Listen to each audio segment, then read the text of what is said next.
May I have your attention, please? The following is not the real Jeff Foxworthy.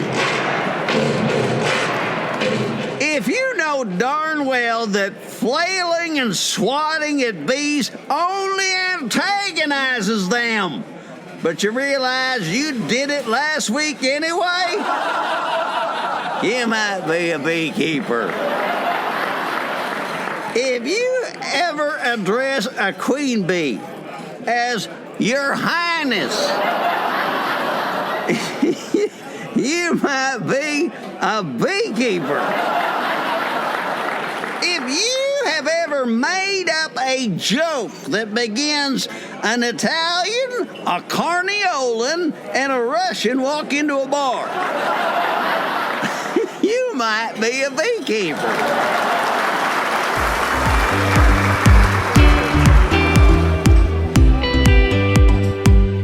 Welcome to Bee Love Beekeeping, presented by our good friends over at Mann Lake. Our question of the day is this, and it's especially pertinent to sideliners. How many different income streams have you created for your beekeeping business? Today our guest is Ryan Griffith, and we'll be discussing the small business side of beekeeping, including taking care of other people's bees. Before we jump into that, a listener recently brought this tidbit of information to my attention. We all know that bee stings hurt a little bit, right? But have you ever heard of the Schmidt Sting Pain Index? Yes, there actually is such a thing. This Sting Pain Index rates the painfulness of 78 different stinging insects, and it rates the level of pain over 25 different body locations. The pain was rated on a 1 to 10 scale relative to a sting on the forearm. So, let's talk about bee stings now. I'm going to list the 3 least painful locations first. They were the skull, the middle toe tip, and the upper arm, all scoring just a 2.3. So, hey, if you're ever going to get stung, pick one of those places. But the 3 most painful locations were these. Number 1, the nostril, coming in at a 9.0 on the pain index. Second was the upper lip at an 8.7. And third was, sorry, I'm not going to say this on a podcast. Let's just say, ladies, you don't have to worry about getting stung there. Anyway, it was a 7.3 on the pain index. So I'm curious, and please email me, eric@beelovebeekeeping.com.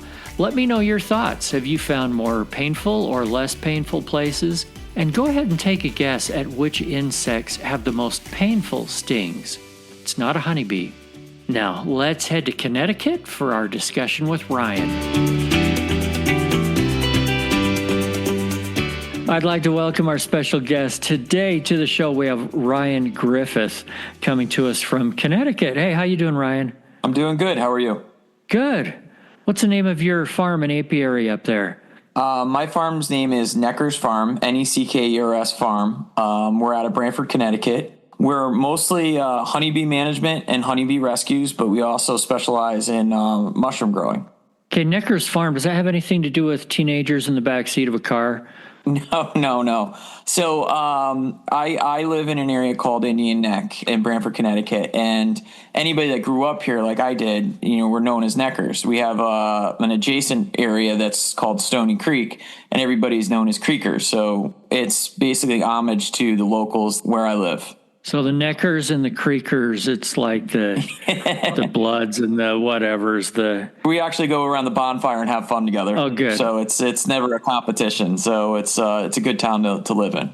Good. Hey, we have a ton to talk about today. You have so much experience, and I don't know where to jump in, so we're just going to jump in all over the place. And starting with, when we were texting the other night, you were catching a swarm in the dark. Yes. Is that normal for you to do this in the dark versus the day? What I notice is if you don't get that swarm and you wait for the next day, a lot of times you're going to lose it.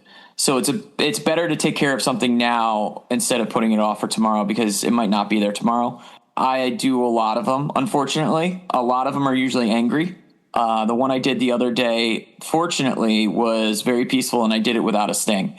It's a little bit more dangerous, but if you really care about these creatures, and we're a true honeybee rescue, and I always feel that the way a society treats the most fragile creatures around them is the best way to judge that society. And you never know what genetics you might get. That might be the genetics that might have the silver key for mite control. You never know. But yeah, we'll do a lot of rescues at night. I'm always working till sundown. We do 7 days a week, 16-hour days during the spring and summer, and it's just nonstop. But thankfully, we get the winters off. You cannot tell me that beekeepers aren't hard workers. We love it, though. Is it work, though, if you love what you do? Exactly. I know how sore I was last night. I think the hardest time I have is keeping a truck on the road, because we put so many miles on our trucks going all over the place. I think that's probably the biggest issue I have is just keeping a truck healthy. So do you find that catching swarms at night, is their temperament different than during the day? They're more confused. So when they land on you, they're more apt to get into your clothing. I'm only going to wear a veil. I don't wear gloves. They're going to go where the warmth is. So your body is going to be the first spot. So that's where you're going to get the stings underneath your armpits. That's where you're going to get them in between your elbow. Anywhere where there's a joint, you're more likely to get stung. They're going to go to the back of your neck and try to climb up inside your veil. They seem more confused on average. It's not like they're directly trying to sting you like an angry swarm. It's more of they're going to crawl all over you and find an avenue, maybe up your pants cuff, and sting you on your legs. And you're on an extension ladder in the dark. You don't have time to brush them off. You don't see them. And when you're getting stung under the clothing, you have to carefully carry that swarm down that ladder and just deal with them stinging you the whole time, because the worst thing you do is panic on a ladder. Later, we're going to get to a wild and crazy beekeeping story of yours, so be thinking about that in the meantime. And I have a feeling you have a bunch of them. Yeah, I was going to say which one. Because in general, that was pretty good already. But you mentioned a second ago bee rescue. Tell us about your bee rescue operation. What do you mean by that? So there's multiple reasons why I think that it's important to have honeybee rescuers. I think that it keeps the PR for beekeepers in the best avenue.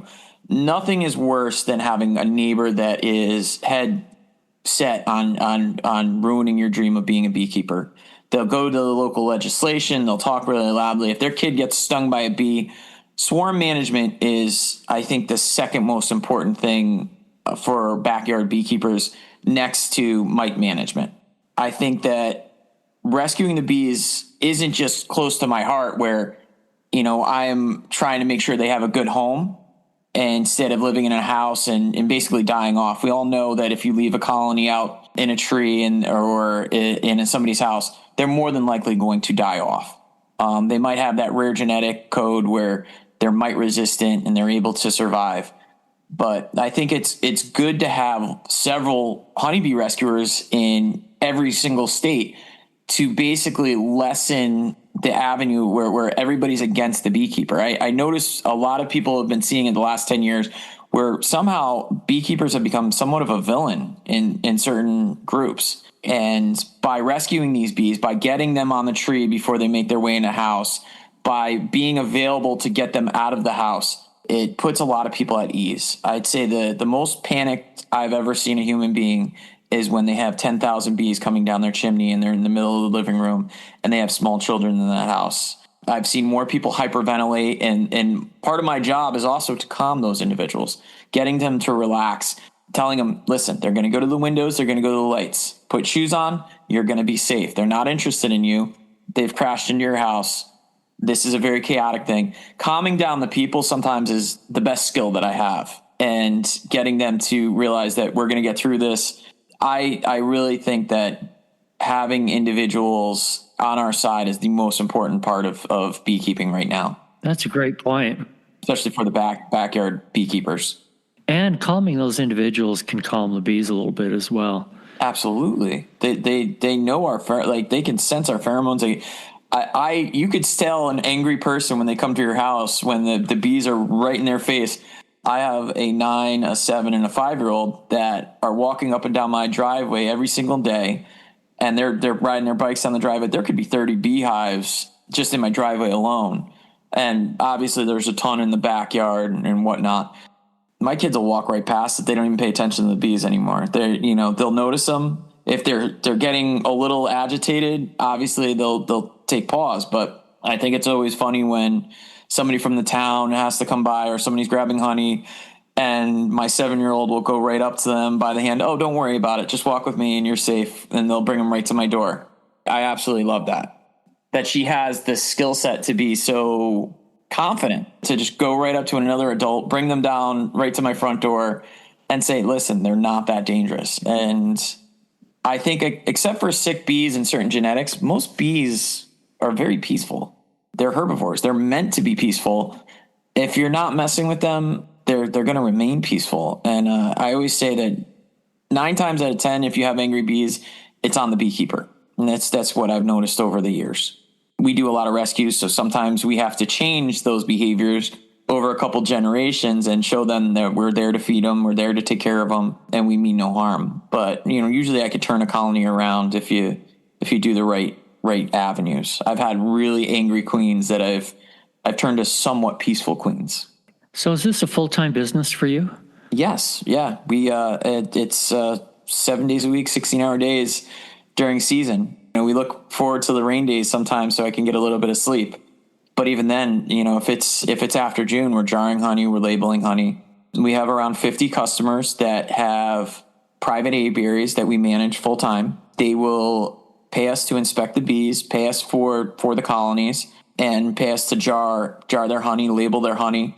It's basically the full aspect. So they get pollination services and they get all the honey without any of the hard work. It's usually a real positive for more of the affluent community. Yeah. So I think a lot of beekeepers are trying to figure out, especially hobbyists and sideliners are trying to figure out other ways to make money doing this thing that they love. So I would love for you to talk to us a little bit more about that. Do you have to be in an affluent community for this? And I would assume probably, but how do you get that business? What do they expect you to do? Do they get any tax breaks for having bees around? Give us the whole lowdown.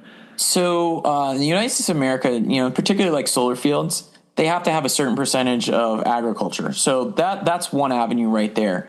And honeybees are the quickest, smallest land impacts agricultural option that you could put right on a solar yard, and they get their tax credit for it. So they need to do that by law to basically get that agricultural tax credit.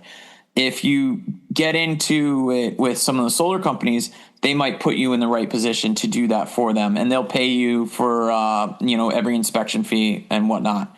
I would always say don't sell yourself short. If you're going to go into somebody else's hives, you're going to manage them, possibly get stung 10, 15 times, you deserve to get paid well. The other part of your question is an affluent neighborhood. There are always some individuals in your area that have extra income or extra funds that they might want to spend on having pollination there year round, or just have bees near year round.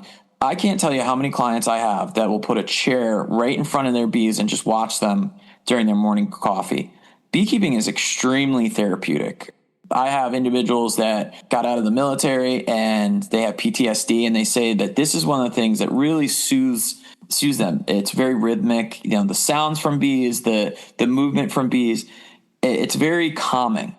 One thing I tell a lot of my clients, if you ever get in a bad argument, you lose a family member, get into those beehives, because I think it's one of the only things that I can think of that it's mood altering. It's not, your coffee's mood altering, somebody wants to smoke or somebody wants to drink, that's mood altering. This is something where there's no ill effects and it's mood altering. So if you've had a bad day, you go in that beehive, you might forget why you had a bad day because you're so micro-focused on those bees that you're not thinking about what you need to wear for the next event, what you need to buy for a gift, whatnot. You're only thinking about those bees, because if you mess up, they're going to light you up. And if you really care about them, you're not going to want to put your hands around the other side of the frame too fast and squish them or whatnot. You're going to take great care of them. So the only thing you're focused on is those bees that are in front of you. And I'll hear a lot of people say, after they went through those beehives, they forgot why they were angry. I always tell married couples, if you're in a fight, go in that beehive. And they're like, Ryan, we forgot why we were fighting. And it works. It works. And it's, imagine just spending an hour doing something and you're no longer upset, or you have a clearer view on what made you upset in the first place. Wow. I think honeybees have that ability. Apiary marriage therapy. You've just created something. By the way, we've had the guys from Hives for Heroes on the show. Yeah. And it was really fun to talk about what they do. And there are other similar kinds of organizations out there too that do a great job. And yeah, that therapeutic aspect can really be amazing. I'm curious if you have some client that just loves their bees and has morning coffee with them, and then in the spring their bees are dead. What do they think about you as their beekeeper? Or do you give them realistic expectations up front? I don't lie to my clients. I try to tell them exactly what the deal is. Generally, we have an 80 to 90% overwintered rate. Quick break to thank our presenting sponsor, Mann Lake. I've found that Mann Lake has absolutely everything I need to take care of the health of my bees. Mite checks and treatments, beetle management, hive health and nutrition, pollen substitutes, food and feeders, and the knowledge base to help you know how to use it, including Bella, their AI beekeeping genius. Just look for her icon in the bottom right-hand corner of your screen at manlakeltd.com. While you're there, don't forget your discount code MLBLOVE10. It's in the show notes for $10 off your first $100 purchase. This is the first year where we lost about 40% of our colonies. The bee loss was extensive. I know I'm ahead of the national average, but I'm not used to losing 40% of my colonies overwintered. We did the same thing as we did every single year. I was in colonies on December 28th, booming, strong, beautiful colonies. Everything looked great. I go there 6 weeks later, and in Connecticut, all of January and the first 2 weeks of February were cold. And there wasn't a day this past year that it really made it over 40 degrees. So the concept of even absconding slowly, you would think that the bees would die right in front of the hives. I was coming back to collapsed hives that there was 0 bees in them. And there's no bees at the bottom board. There's no bees in front of the hive. And it was one of the first times where do I even know what I'm doing? And that's something you get as a beekeeper. You're always questioning yourself. My grandfather said a beekeeper with more answers than questions is not necessarily a beekeeper I would trust. I mean, anybody that's talking to me, particularly clients, they'll see I change my answers in real time. I'll look at a frame and I'll say, nope, we're not going to do what I said. We're changing what we're going to do, just based on what you see. And you have to be you have to have adaptability as a beekeeper. Yeah. So where did those bees go? I don't know. And I know that a lot of people in my state and a lot of other states that I talk to experience the same exact thing. Really strong mite-free colonies, or at least low mite numbers that just disappeared. I did notice a month ago, queens that were laying really well at the beginning to middle of February into the beginning of March completely stopped laying and either became a drone layer or just completely disappeared. And I've never experienced it. I once or twice, 1 or 2 colonies, we managed around 500, give or take. This year, our numbers are lower because we lost so much, but we'll probably get up to 500 by the end of the season. The queens just either disappeared, became drone layers, and it's something that I've not experienced before, and it's brand new. So these are colonies that made it, that their queens still collapsed, and I was able to, move brood over and place queens where I could. It's something new, and I've never seen it before. And I'm only a small amount of information. You need thousands of hives to basically get a lot of data. Well, there's a lot of research going on trying to figure out what happened this winter. My gut, it's just my gut. I think it's something to do with the queens, and it's something's going on with. I mean, queens used to last 5 years easy. Now they're only lasting 1.5 to 2 years. Do you think it's genetic or do you think it's chemical? You think it's herbicides, pesticides? I know you have to speculate. I'm asking you to speculate. You always get in trouble when you make these clear answers. There's a lot going. There was a recent study about aluminum being found in honeybees' guts, and we know that aluminum can possibly alter several animals' sexual reproductive organs. If it's in our atmosphere and it's affecting them, they could be the canary in the hole. And, if it's affecting them, it's going to affect us. Yeah. I know personally from my experience that having my firstborn was a lot of jumping through hoops. And I know a lot of my friends experienced that, where it wasn't easy having our firstborn, having our first child. And I know that, there's a lot of studies in Europe where they're having issues with that. So I'm wondering maybe if it is something atmospheric, maybe if it is chemical, maybe if it is pesticide related. Am I going to state that it is? No, I can't. I could never do that without the research in front of me. No, I only asked your opinion. That's okay. Yeah, is my opinion? It could be plausible, very plausible. I just don't think it's genetic. And if it's not genetic, then it's something going on. I just read an article about microplastics. Yeah. Do they have something to do with it? Yep. Is it all the glyphosate out there? Is it aluminum? Is it? Right. And chances are it's a combination of things, right? Right. The thing that drives my my brain to really think is, how did it hit the whole country all at once? Yeah, it's crazy. It didn't just hit the pollinate, because everybody wanted to focus on the almonds, but it didn't just hit the almonds. It hit the Northeast with people that didn't touch the almonds. It hit the entire country. So certain people were unaffected. The one of the yards where I had the highest queen failures, I got 37 out of 45, actually 42, because 3 didn't go into fall. 37 out of 42 made it through winter, and then I started seeing a couple of queen collapses. So that gears me to think that something's up, and it's I don't think it's something that's going to just go away tomorrow. I think we might be in the long haul. Whatever is happening, it's not just we can treat for mites and it's going to go away. That's my gut. That's what I feel. I feel like it's queen related. What made it queen related? Sure, it could be chemical, could be pesticide, could be something in the atmosphere that we don't even understand. Could be microplastics. Could it be a combination of all of them? Sure, it could be. We're always trying to find the cure without trying to find the cause. And we do that with everything. We always try to cure cancer. We never try to figure out what's causing it or eliminate what's causing it. We'll put a label on something instead of eliminating it from production, which kind of seems backwards as far as I'm concerned. Yeah, no kidding. Well, on your successful years, your 80 to 90% success rate, which is great. What's your secret there? Is it mostly mite control? Mite control, I treat 6 to 7 times. I'm a big proponent of oxalic acid. I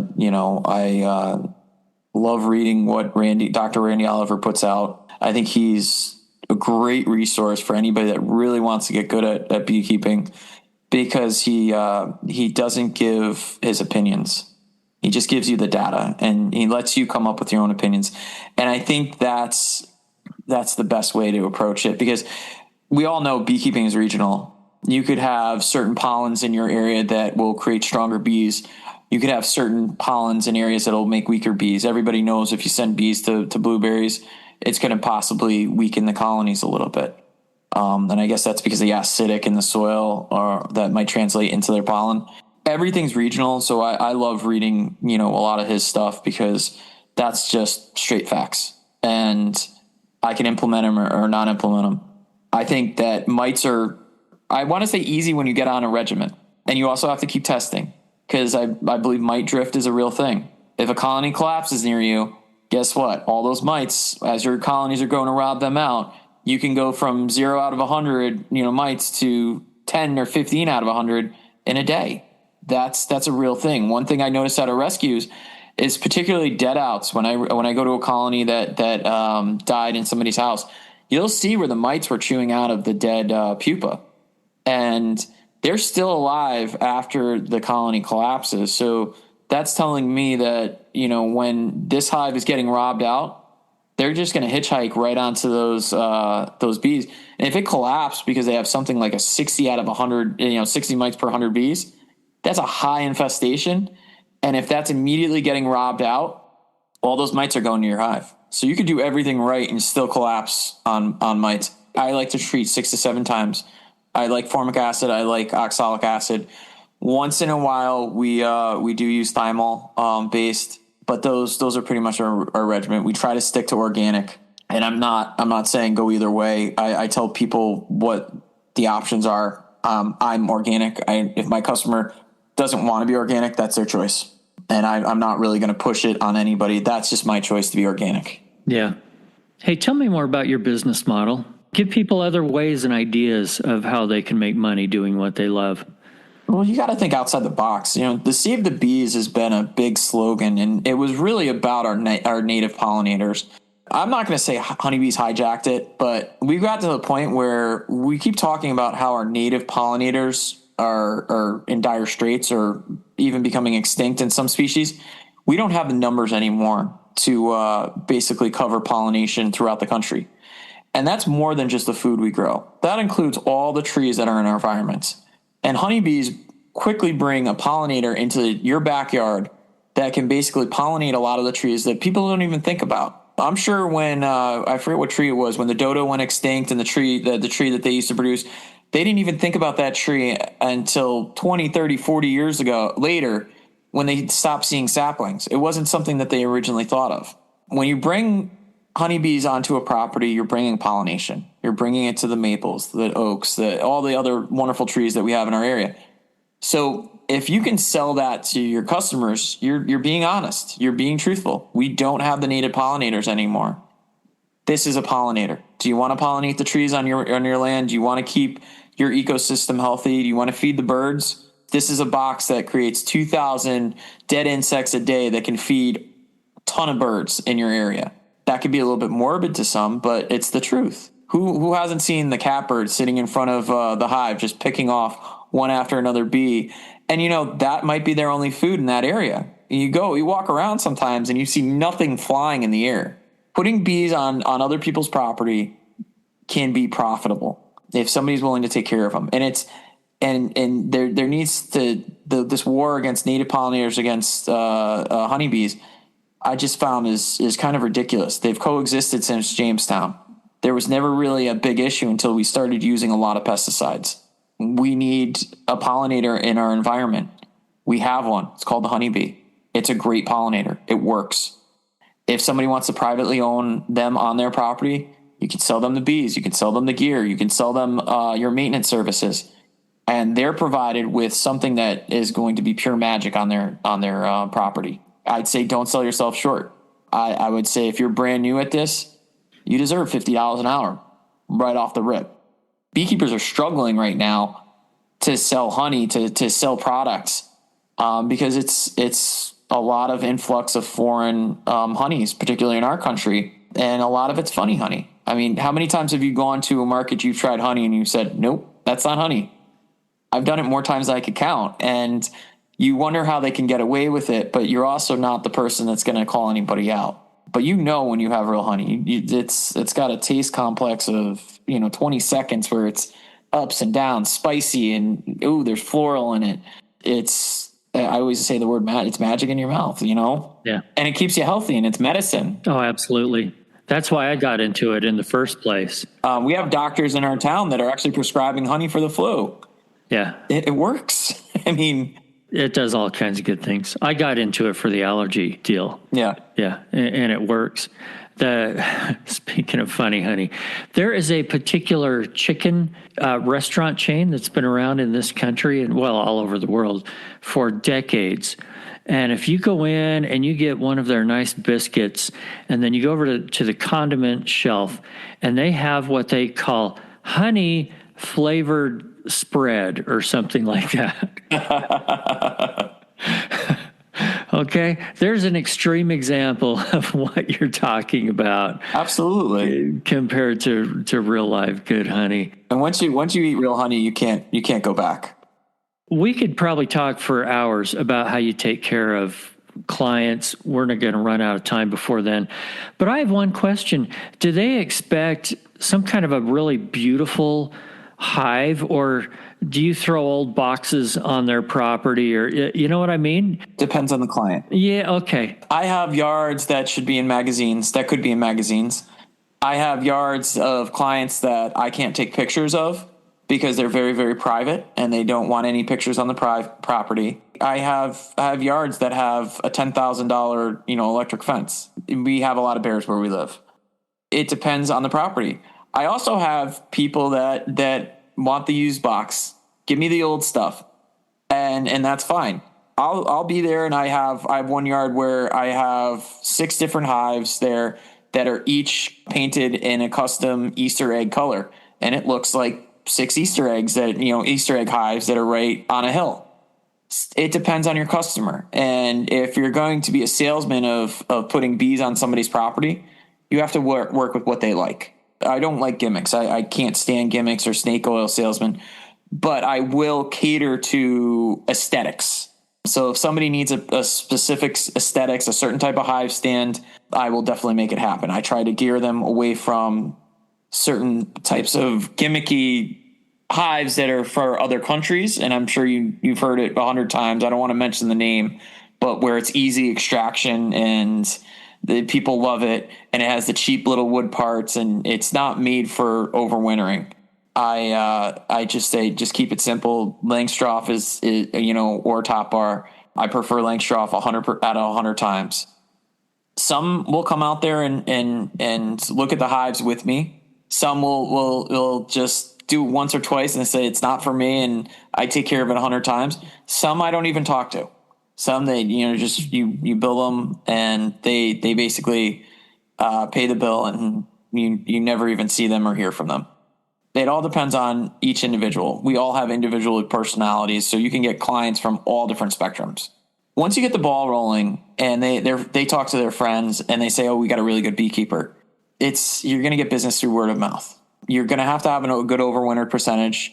You're going to have to be honest. You're going to have to not do you're almost always on camera anyway. So don't do anything that's disingenuous. I've seen it. I've gone to somebody, people's houses where they charge, and there's people that do it. They'll charge $10,000 a season and they'll only go there for 4 or 5 visits. That's not my business model. I don't believe in that at all. And then I'll go to the hives and they're loaded with mites. They're loaded with hive beetles. There's no honey to be had. And this colony just collapsed. So they just did it for a paycheck. If you're going to do this and make it profitable, it's absolutely possible. But you're going to have to be honest, because people that have extra money to spend on bees for like a side thing, they're not going to want to spend it on bees for a gimmick. They've saved up a certain amount of money. They're smart enough. Don't take your clients as foolish individuals. Be honest, be real. Yes, we're beekeepers. Yes, we have a little idiosyncrasies. We like talking to insects more than we like talking to people most times. Let them know that. We're not going to be that person that's going to basically be a servant on their property. We're going to be quirky. That's who we are, and we might talk to ourselves, mutter to ourselves as we're going through the bees and whatnot. That's who we are. Show them who we really are, and they'll appreciate it, because too often or not that, some of the individuals, the clientele, that you're bringing something different to the table that they've not experienced before. And it's just being you. And then most beekeepers are very similar. It's just be you and you'll do fine. That's the advice I would give any new beekeeper that wanted to take care of bees on somebody else's property and start a business model like that. Man, I'd hire you right now. You're a good salesman on this too. I just love what I do. I can tell. And that makes a huge, huge difference. All right. I want to hear if you can think of one of your favorite wild and crazy beekeeping stories. What happened to you? Oh, gosh. All right. I'll give you one of my rescues. I was in Dutchess County, New York, and I came there, mid-afternoon to go look at the house. I'm up on an extension ladder. I'm looking at the hive that's in this house. It's an old colonial house, plaster ceilings, plaster walls. And I start taking a look at it. And the reason why they called me is because bees were getting stung, or people were getting stung on the street. I was like, okay, there probably wasn't bees. This is about 30 feet up. I get up there. The second I'm up there, I'm already getting lit up, and these bees are coming at me. I got to the point where I looked at everything and I noticed that this was a massive colony. And when I thermal imaged everything, it was probably a radius of about 3 feet. So that means 6 feet by 6 feet. Wow. And I'm about 5.5 to 6 hours away from home. And I tell the homeowner, I'm like, I'm going to have to stay here tonight. I'm just going to sleep in my truck and whatnot. He goes, no, come to my house. We start first thing in the morning. It was a 16-hour removal. And I must have gotten stung well over 100 times, and it was plaster ceilings, cutting everything out. That was, just doing everything on a ladder, having everything overhead. Your veil is pressed up against your face, so you're getting stung in the face when every time they drop on you. You're covered in honey. You're everything from top to bottom. You're just covered. One of the worst things about being on a ladder doing a cutout is when the honey starts really getting on that ladder, and now you no longer have a good footing. And so you're trying to balance this 15 to pound comb that you're trying to carefully bring it down so you don't make the bees angry. Meanwhile, you're basically walking on honey, which feels like ice, and they're stinging you consistently during the whole time. And it's like you have to watch it to see how chaotic it is, and you're just thinking about how dumb am I to do this right now? But you got to love it. You got to love the bees to do it.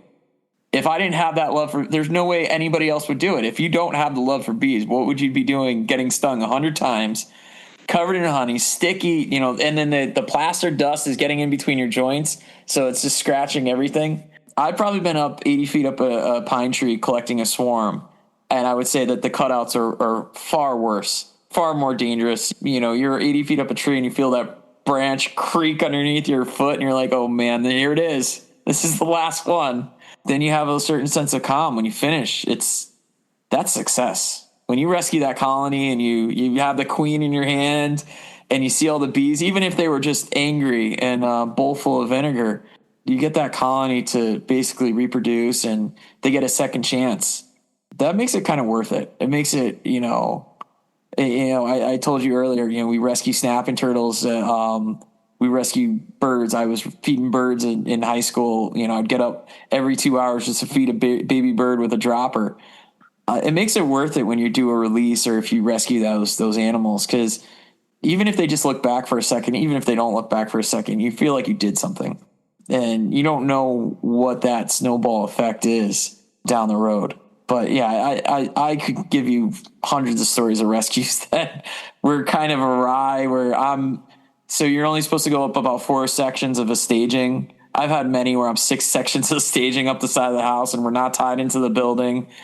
And again, everything's covered in honey and you're doing your best, or you're on top of the roof or whatnot.